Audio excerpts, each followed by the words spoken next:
meu irmão, minha irmã. Nós estamos novamente aqui no nosso curso Em Busca da Intimidade. Vamos dar continuidade, então, iniciando em nome do Pai, do Filho e do Espírito Santo. Amém. Colocai-vos, ó Virgem fiel, como selo sobre o meu coração, para que em vós e por vós seja eu achado fiel a Deus. Maria de Nazaré, rogai por nós. Vamos então continuar aqui no capítulo 4 do nosso curso. Nós já estamos na segunda parte, que é justamente aquela que fala sobre a via purgativa. Lembrando aqui que nós estamos trabalhando sobre este livro, o tomo 1 das 3 idades da vida interior, do padre Reginaldo Garrigou Lagrange. Muito bem, o capítulo 4 tem como título Os pecados a evitar, suas raízes e consequências. Fazendo aqui um breve resumo, lembrando aqui de como é esse itinerário da vida sobrenatural. Nós falamos na primeira parte sobre o organismo espiritual, sobre como que funciona a estrutura da alma humana, essa questão da vida interior. Quando estamos em pecado mortal, nós estamos fora da graça, mas quando estamos em estado de graça, portanto, nós entramos naquela chamada via purgativa, que é onde a grande maioria dos fiéis estão. A via justamente da purificação, o lugar onde a alma ela é tratada para então poder progredir na intimidade com o Senhor. Então no capítulo 4 nós estamos tratando dos pecados a evitar, suas raízes e consequências. Como é importante conhecer as raízes do pecado, é disso que nós vamos falar aqui agora. Na introdução do capítulo 4, o padre Garrigou Lagrange diz: depois de ter tratado de um modo geral a necessidade da mortificação e da abnegação, em razão das consequências do pecado original, das consequências dos nossos pecados pessoais, por causa da elevação infinita de nosso fim sobrenatural e da necessidade de imitar Jesus crucificado, que são os quatro motivos do porquê buscar a mortificação. O pecado original, que gerou em nós a concupiscência, a inclinação ao mal, os pecados pessoais, o fato de somos chamados a uma vida sobrenatural e também a necessidade de imitar Jesus crucificado. São os 4 motivos que justificam a necessidade da mortificação. Como eu falar então um pouco em detalhes dos principais pecados a evitar, suas raízes e suas consequências. São Tomás o faz ao tratar dos 7 pecados capitais, e aquilo que ele nos diz permite fazer um exame de consciência sério e profundo, sobretudo se pedirmos a luz do Espírito Santo para ver do alto as manchas de nossa alma, um pouco como o próprio Senhor as vê. Os donos de ciência do conselho podem aqui completar grandemente o que se diz a prudência cristã, com a qual se desenvolve em nós uma consciência reta e correta, sempre mais esclarecida. Muito bem, então, aqui o padre Garrigou Lagrange vai tratar dos pecados e das suas raízes, certo? Então, ele começa citando São Gregório Magno para falar quais são, então, os 7 pecados capitais. E isso depois aprofundado por São Tomás. São os pecados de vaidade, preguiça, de inveja, de cólera ou ira, de avareza, de gula e de luxúria ou de impureza. Não são os pecados mais graves de todos, vai dizer São Gregório Magno. Eles são menos graves que a heresia, a apostasia, o desprezo e o ódio contra Deus, por exemplo. Então, embora esses pecados mais graves trazem elementos da soberba, da ira, etc., mas esses são mais graves, foi uma recusa total a Deus. Mas são estes para os quais somos inclinados inicialmente e que conduzem a um afastamento de Deus e às faltas ainda mais graves. O homem não chega num primeiro impulso à perversidade completa, ele é induzido a isso progressivamente, escondendo sobre o declive do mal. Ou seja, por exemplo, um homem casado, se ele comete o pecado de adultério, ele não logo o comete, mas sem dúvida ele cometeu tantos outros pecados de cobiça, de pornografia, ou seja, de uma busca por essa satisfação imediata antes de cometer, por exemplo, o pecado grave do adultério, por exemplo, propriamente dito. É preciso primeiro, então, examinar em si a raiz dos 7 pecados capitais. Eles derivam todos, de São Tomás, do amor desordenado de si mesmo. Isso recebe um nome também, chamado de filáusia, que é esse amor desordenado de si mesmo, ou o egoísmo. É a raiz de todo o pecado, que nos impede de amar a Deus acima de tudo e nos leva a nos desviar dele. Como diz Santo Agostinho, é muito bonita essa frase de Santo Agostinho, porque é que ele trata justamente da importância do amor enquanto a consolidação, tanto daquilo que é bom, quanto daquilo que é ruim. Olha que interessante. 2 amores construíram 2 cidades. O amor a si mesmo, até o desprezo de Deus, fez a cidade da Babilônia, isto é, a do mundo e da imoralidade. Enquanto o amor a Deus, até o desprezo de si mesmo, fez a cidade de Deus. Então vamos entender que ao longo de toda a vida, muitos, eu inclusive, você que está acompanhando, provavelmente tem ouvido falar muito assim, você precisa se amar mais, não é isso? Querendo até elevar a autoestima das pessoas, sabe? Então a gente escuta muito isso, você precisa se amar mais, se ame mais, né, e etc. Porém, o amor desordenado de nós mesmos, ele é a raiz de todo pecado. Então, por exemplo, quando eu peco por preguiça, que eu me amo demais, por luxúria, a mesma coisa, gula, a mesma coisa, né? Soberba, a mesma coisa. Então, quando esse amor sobre mim mesmo, ele é desordenado, ou seja, ele é além da medida, ou às vezes ele até é uma falta, né? É importante entender uma coisa, assim, quando eu amo a Deus, aqui está incutido também um amor a si, no sentido de que eu sei que o melhor para mim é estar com Deus. O melhor para mim é o reino do céu. Então eu busco a Deus também, de certa forma, claro que secundário, né? Porque o amor a Deus deve ser gratuito, não por meio de condições. Então eu não amo a Deus porque eu quero o céu. Eu amo a Deus porque Deus é Deus. Isso é o amor, caridade, o amor ágape, né? Então, ao ponto de que eu amo tanto a Deus que eu desprezo a mim mesmo, no sentido de que, aqui de São Tomás, de reconhecer, por exemplo, que tudo que há de bom em mim vem de Deus, e o que há de mal em mim vem de mim mesmo. É um exercício profundo da humildade. Então, por isso que a humildade é também essa virtude basilar. É o humus, né, a terra, onde todas as outras virtudes são plantadas. Então, essa visão ela é muito importante. Enquanto o egoísmo gera esterilidade, e é interessante isso, né? Porque o egoísmo é se fechar em si mesmo.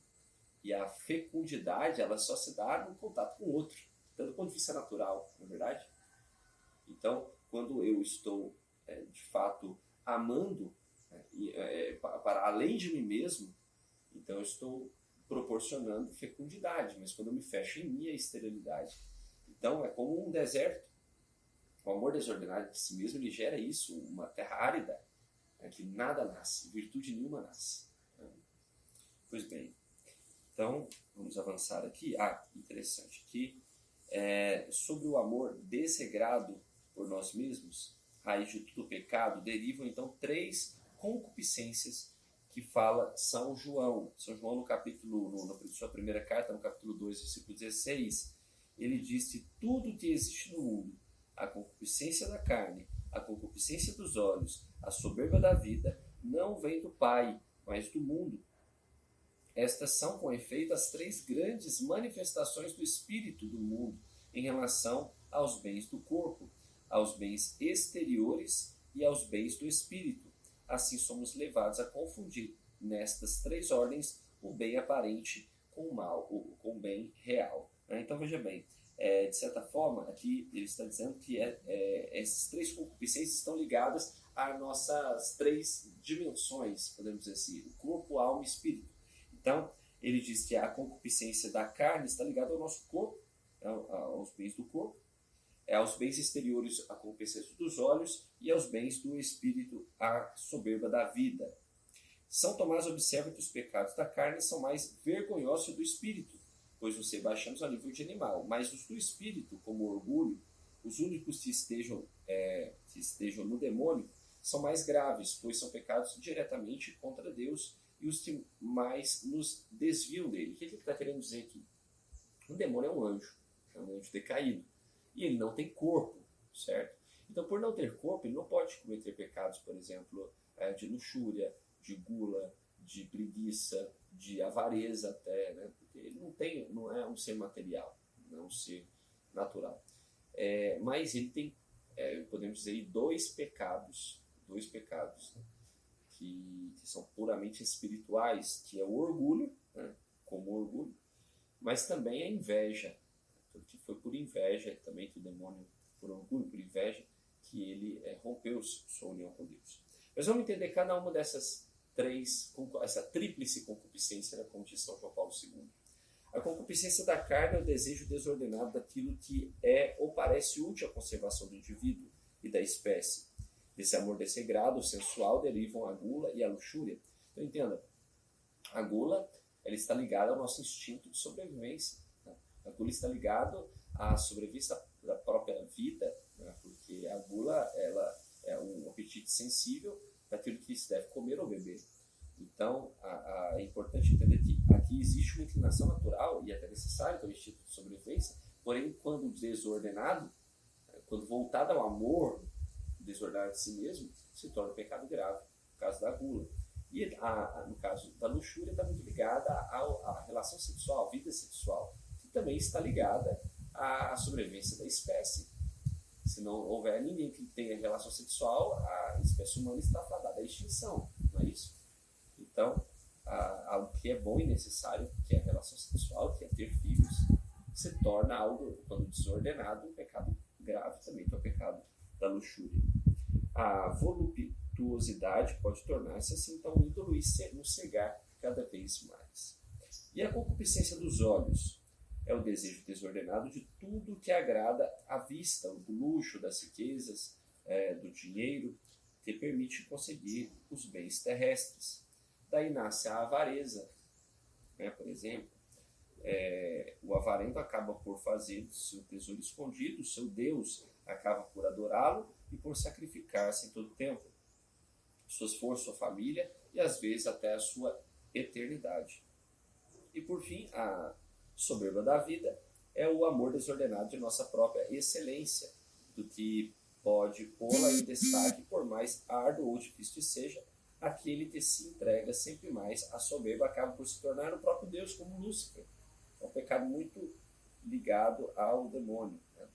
E disso podem provir todos os pecados. A perdição, da importância da humildade, virtude fundamental, como o orgulho é fonte de todo pecado. Então, enquanto a humildade acaba sendo essa terra onde todas as virtudes são plantadas, o orgulho acaba sendo também raiz, né? Fundamento de todo tipo de vício. Muito bem, agora eu queria colocar aqui, tem um complemento aqui.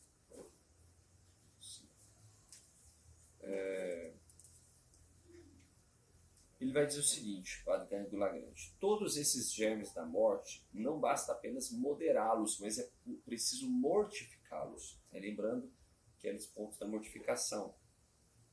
O germe radical é o egoísmo, o amor desordenado de si mesmo, a filáusia, do qual procedem 3 concupiscências, de onde derivam os 7 pecados capitais. Então nós temos aqui a filáusia, o amor desordenado de si mesmo, o egoísmo, que gera a concupiscência da carne, a concupiscência dos olhos e a soberba da vida, né?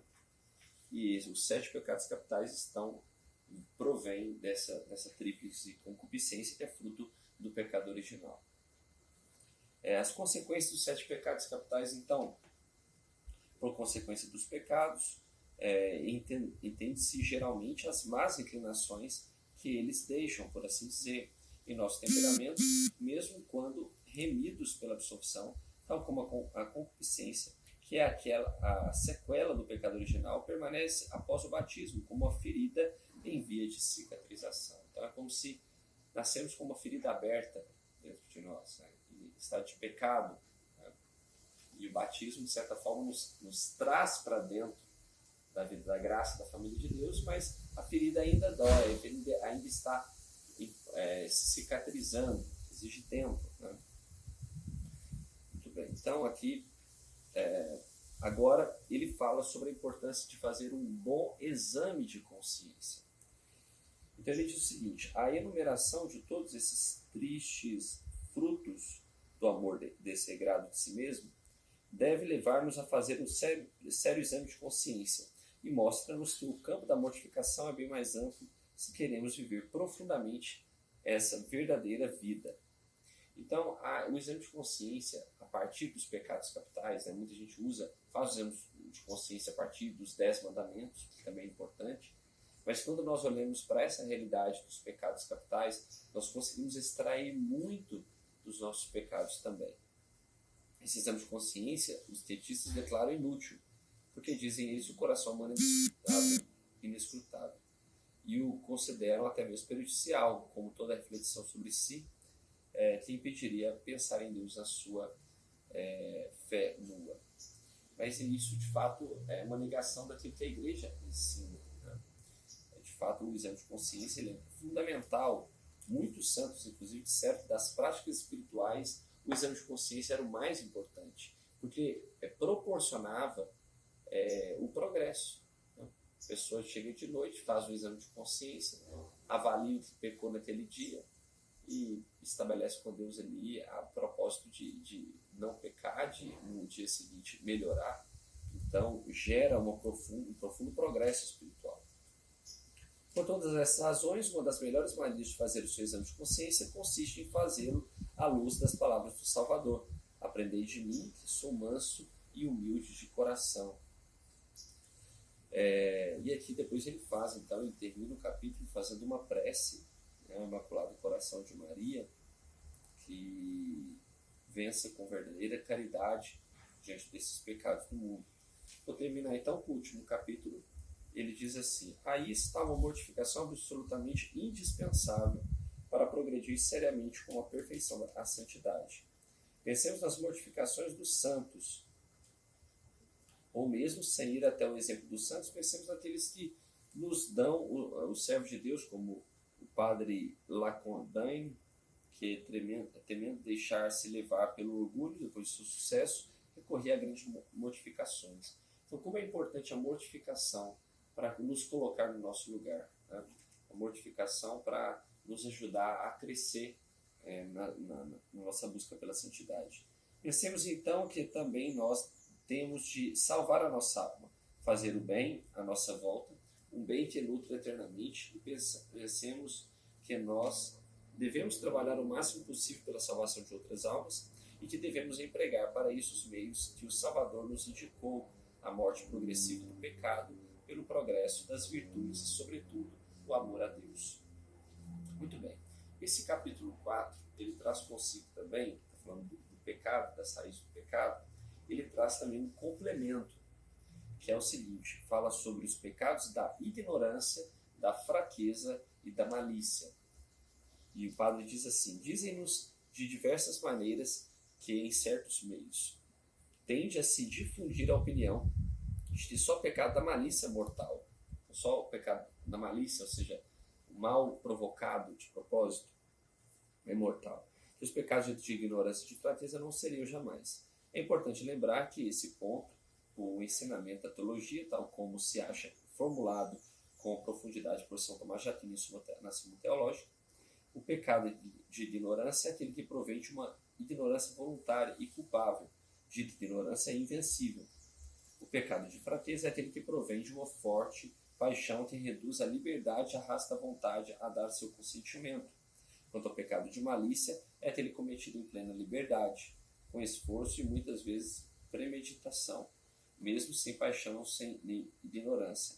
Lembremos de São Tomás os ensina sobre cada um deles. Então, São Tomás aqui ele vai explicar, né, e depois o padre Garrett Lagrange vai complementar, que os pecados da ignorância são diferentes dos pecados da fraqueza e da malícia, e que também os pecados de ignorância e de fraqueza eles podem ser repetidos várias vezes, tornar-se de certa forma um pecado grave, um pecado mortal. Muito bem. Para terminar então a nossa reflexão do capítulo 4, termino com um trecho aqui do livro também na página 382. É bom pensar nisso diante da gravidade de certos eventos atuais, assim como o amor de Cristo a morrer por nós na cruz. Agradava mais a Deus que lhe desagradavam todos os pecados reunidos. Também o Salvador é mais poderoso para nos salvar do que o inimigo do bem para nos perder. Nesse sentido, Jesus disse: não temais aqueles que matam o corpo e não podem matar a alma. Temei, sobretudo, aquele que pode perder a sua alma e o corpo na gema. O inimigo do bem não pode, se nós não lhe abrirmos a porta do nosso coração, penetrar no íntimo de nossa vontade, enquanto Deus é o mais íntimo de nós do que nós mesmos. E pode levar-nos forte e suavemente aos atos livres e meritórios, mais profundos e mais elevados, aqueles que são o prelúdio da vida eterna. Muito bem. Então, a importância de lutarmos contra os pecados, né, de ignorância, de malícia, os pecados, todos os pecados, né, que nos afastam do Senhor, os pecados da fraqueza. Muito bem. Quero agradecer a presença sua, né, no nosso curso. Dizer que nós vamos até o capítulo 20, nós estamos no 4, vamos até o capítulo 20 desse segundo tomo, ainda nesse ano de 2021. Tá bom? Agradeço muito sua paciência em estar conosco, a crescer conosco nessa caminhada com uma santidade, e que Deus possa abençoá-lo sempre. Estivemos reunidos em nome do Pai, do Filho e do Espírito Santo. Amém.